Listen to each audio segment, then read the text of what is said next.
bersuara dalam menyambut Hari Trisuci Waisak yang ke-2564 Buddhis Era tahun 2020. Penulis naskah Sujono SAG, pembaca naskah Sujono SAG, teknik dan montage Ramli AR, dan didukung oleh tim kreatif Pro 1 RRI Pontianak.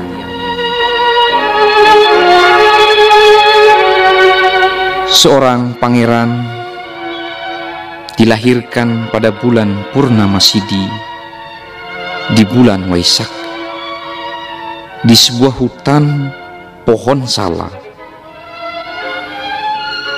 Taman bernama Lumbini di Kapilawastu, India Utara, dekat pegunungan Himalaya.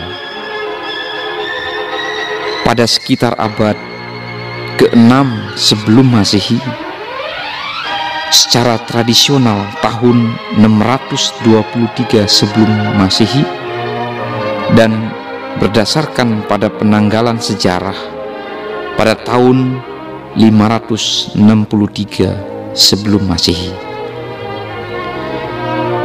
Ia dilahirkan dari seorang ayahnya bernama Raja Suddhodana, seorang bangsawan dari dinasti Sakya, dan ibunya adalah Ratu Mahamaya, seorang putri dari kerajaan dinasti Kolya.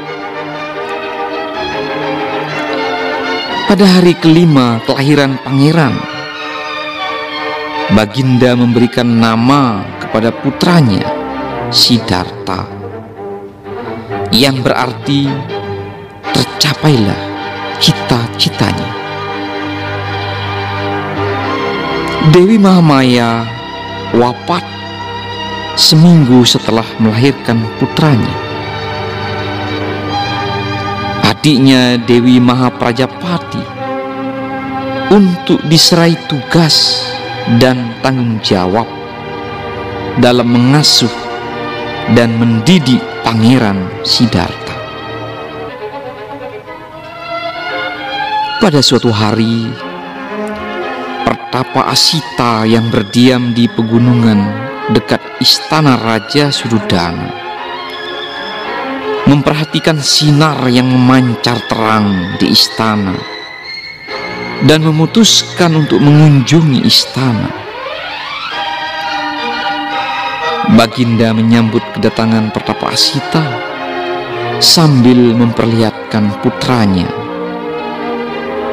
Begitu melihat Pangeran Siddhartha, Pertapa Asita menangis terharu sambil mengatakan, "Sayang sekali, hamba sudah tua. Kelak hamba tidak akan sempat menerima ajaran Sang Buddha." Buddha berarti orang yang telah mencapai kesadaran sempurna. Baginda merasa terkejut dan meminta penjelasan lebih lanjut dari Pertapa Asita, yang menambahkan kelak dia akan meninggalkan istana untuk pergi bertapa mencari kesadaran sempurna.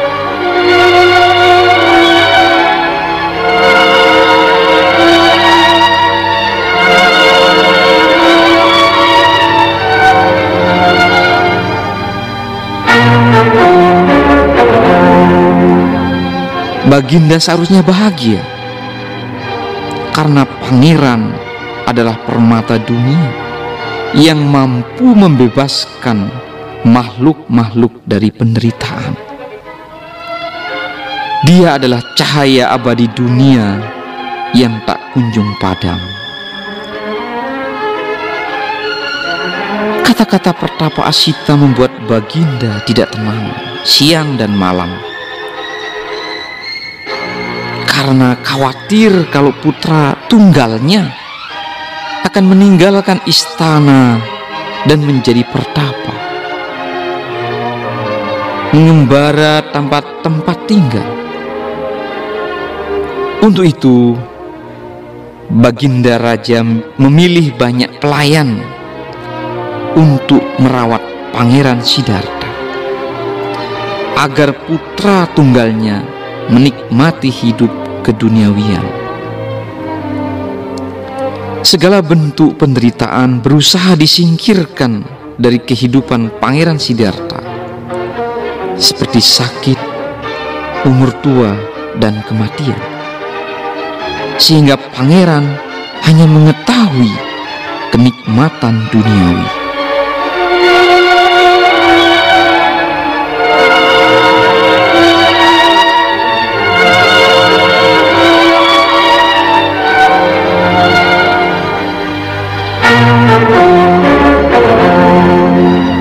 Dalam usia 7 tahun, Pangeran Siddhartha telah mempelajari berbagai ilmu pengetahuan. Tetapi Pangeran Siddhartha kurang berminat dengan pelajaran tersebut. Pangeran Siddhartha mendiami 3 istana, yaitu istana musim semi, musim hujan, dan pancaroba. Selama 10 tahun lamanya, Pangeran Siddhartha hidup dalam kesenangan duniawi. Pada saat itu, Pangeran Siddhartha berusia 16 tahun. Ia tumbuh sebagai seorang pria muda yang tampan dan perkasa.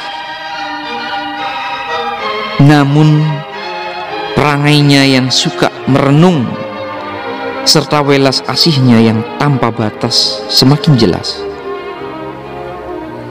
Hal ini sangat membuat raja khawatir dan memanggil para penasihat istana untuk menemukan jawaban agar sang pangeran tetap mewarisi singgasananya daripada menjadi seorang Buddha.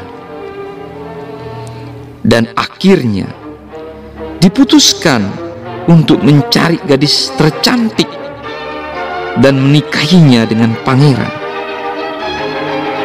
Kemudian Raja Suddhodana memerintahkan untuk mengirim berita kepada 80.000 kerabat Sakya dan meminta mereka untuk memperkenankan putri-putri mereka untuk datang ke istana agar pangeran dapat memilih salah satunya sebagai istri.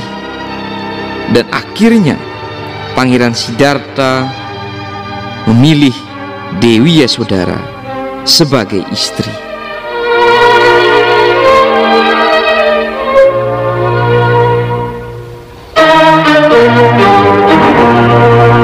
Suatu hari, Pangeran Siddhartha meminta izin berjalan di luar istana, di mana pada kesempatan yang berbeda dilihatnya 4 kondisi yang sangat berarti, yaitu melihat orang tua, melihat orang sakit, melihat orang mati, dan melihat orang suci. Sehingga Pangeran Siddhartha bersedih dan menanyakan kepada dirinya sendiri, apa arti kehidupan ini kalau semuanya akan menderita sakit, umur tua, dan kematian? Lebih-lebih mereka yang meminta pertolongan kepada orang yang tidak mengerti, yang sama-sama tidak tahu dan terikat dengan segala sesuatu yang sifatnya sementara. Pangeran Siddhartha berpikir bahwa hanya kehidupan suci yang akan memberikan semua jawaban tersebut. Pergolakan batin Pangeran Siddhartha berjalan terus sampai berusia 29 tahun. Tepat pada saat putra tunggalnya Rahula lahir. Pada suatu malam, Pangeran Siddhartha memutuskan untuk meninggalkan istana dan dengan ditemani oleh kusirnya yang bernama Cana, tekadnya telah bulat untuk melakukan pelepasan agung dengan menjalani hidup sebagai pertapa. Di dalam pengembaraannya, Pertapa Gotama mempelajari latihan pertapaan dari Pertapa Bagawa dan kemudian memperdalam cara pertapa dari dua pertapa lainnya, yaitu Pertapa Alara Kalama dan Pertapa Udaka Ramaputra. Namun setelah mempelajari cara bertapa dari kedua gurunya tersebut, tetap belum ditemukan jawaban yang diinginkannya. Sehingga sadarlah Pertapa Gotama bahwa dengan cara bertapa seperti itu tidak akan mencapai pencerahan sempurna.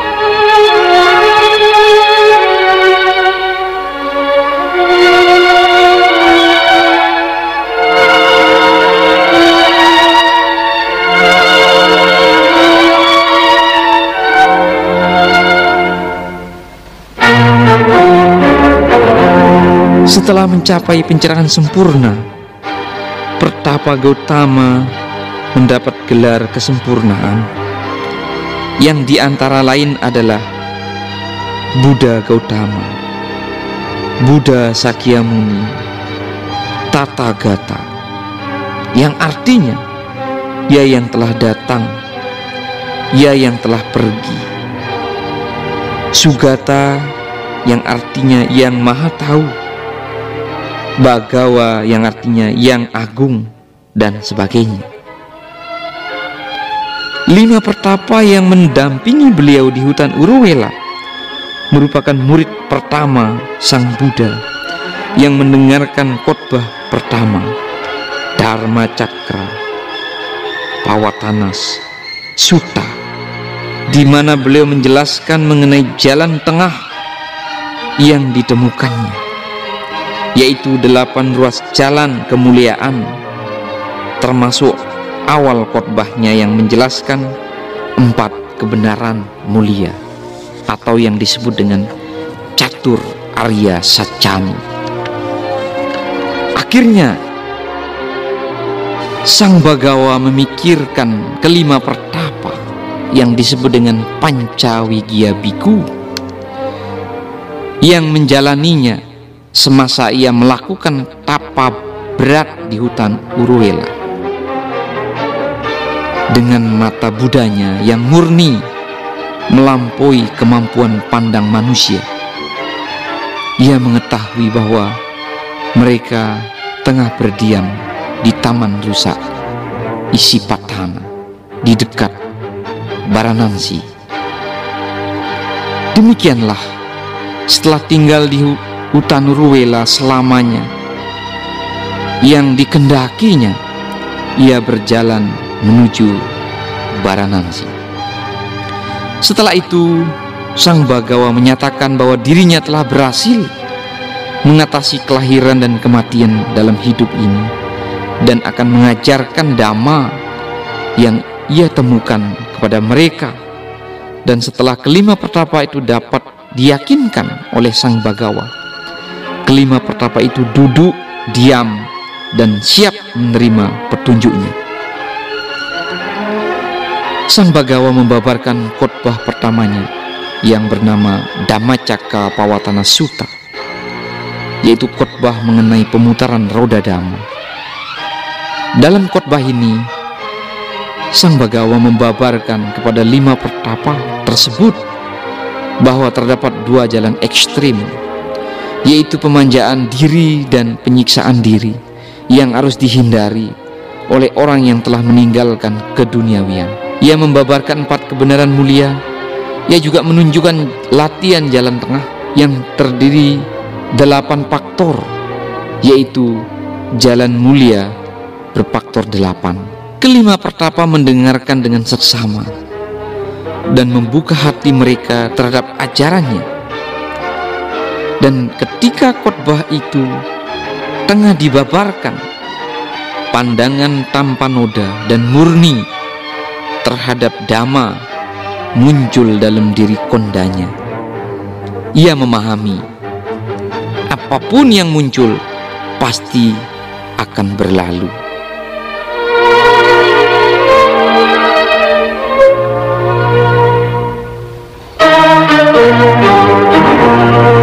Yang kinci samudaya damang, sabang tang niroda damang. Demikianlah ia menembus 4 kebenaran mulia dan mencapai tataran kesucian pertama, Sotapati. Pada akhir pembabaran itu, karena itu ia juga dikenal sebagai Anya Kondanya, yaitu kondanya yang mengetahui. Lalu ia memohon penabisan lanjut, yaitu Upasampada, kepada Sang Bagawa. Untuk itu Sang Bagawa menabiskan dengan berkata, "Mari biku, Dhamma telah dibabarkan dengan sempurna. Jalanilah hidup suci demi berakhirnya penderitaan secara penuh." Dengan demikian ia menjadi biku pertama dalam Buddha Sasana melalui penabisan Ehi Biku Upasampada. Selama 45 tahun Sang Bagawa membabarkan Dhamma, ajaran kebenaran yang ditemukan, dengan semangat. Dan setiap hari ia melakukan kegiatan rutinnya tanpa mengenal jenuh. Setelah istirahat singkat itu, Sang Bagawa melanjutkan perjalanannya. Akhirnya, dengan serombongan besar biku, mereka menyeberangi sungai Hiranawati dan menuju ke hutan Sala milik kaum Mala di dekat Kusinara, tempat peristirahatannya yang terakhir. Saat tiba di sana, Sang Bagawa meminta Biku Ananda untuk menyiapkan dipan di antara 2 pohon sala kembar itu, dengan bagian kepala dipan menghadap ke utara. Setelah siap, Sang Bagawa berbaring di sisi kanannya dalam postur singa, dengan tungkai kaki yang satu tertumpu pada yang lainnya. Perhatian murni dan sangat sadar. Saat itu banyak sekali bunga bermekaran di pohon sala kembar tersebut, meskipun saat itu belum musim bunga. Biku Ananda yang memperhatikan bahwa yang terberkahi tidak bernapas, menjadi cemas dan berkata kepada Biku Anuruddha, "Sahabat Anuruddha, Sang Bagawa telah mangkat." "Tidak, sahabat Ananda, Sang Bagawa belum mangkat. Ia telah mencapai dalam tiadanya pencerapan dan perasaan." Lalu keluar dari tiadanya pencerapan dan perasaan itu, Sang Bagawa memasuki tataran bukan pencerapan maupun bukan tanpa pencerapan.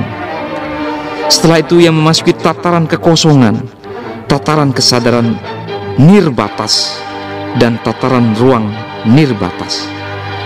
Lalu keluar dari tataran ruang nirbatas, ia memasuki jana keempat, jana ketiga, jana kedua, dan jana pertama. Kemudian keluar dari jana pertama, ia memasuki jana kedua, jana ketiga, dan jana keempat. Setelah keluar dari jana keempat, Sang Bagawa mencapai Nibbana, akhir dari kehidupan,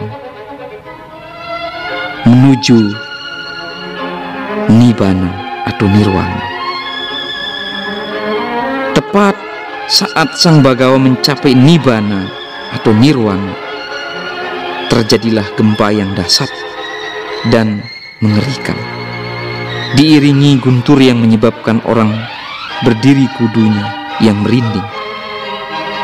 Pada saat itulah, pada waktu jaga malam yang terakhir, pada hari bulan Purnama, bulan Waisak 543 sebelum Masehi, pada usia 80 tahun, Sang Bagawa mangkat tanpa meninggalkan sisa apapun.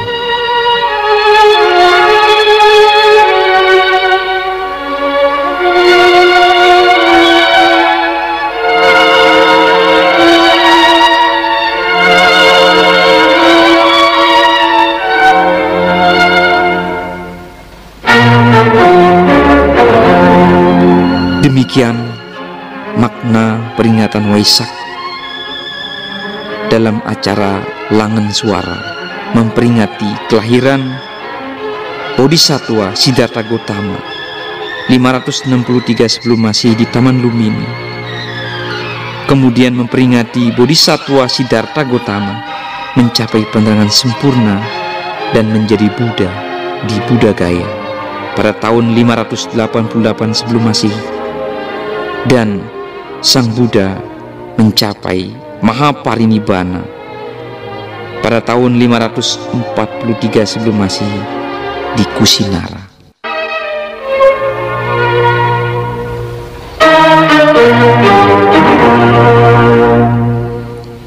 Demikian Langen Suara dalam menyambut Hari Raya Tri Suci Waisak ini. Kami haturkan, semoga dapat berkenan dan semoga semua makhluk hidup berbahagia. Namo Buddhaya.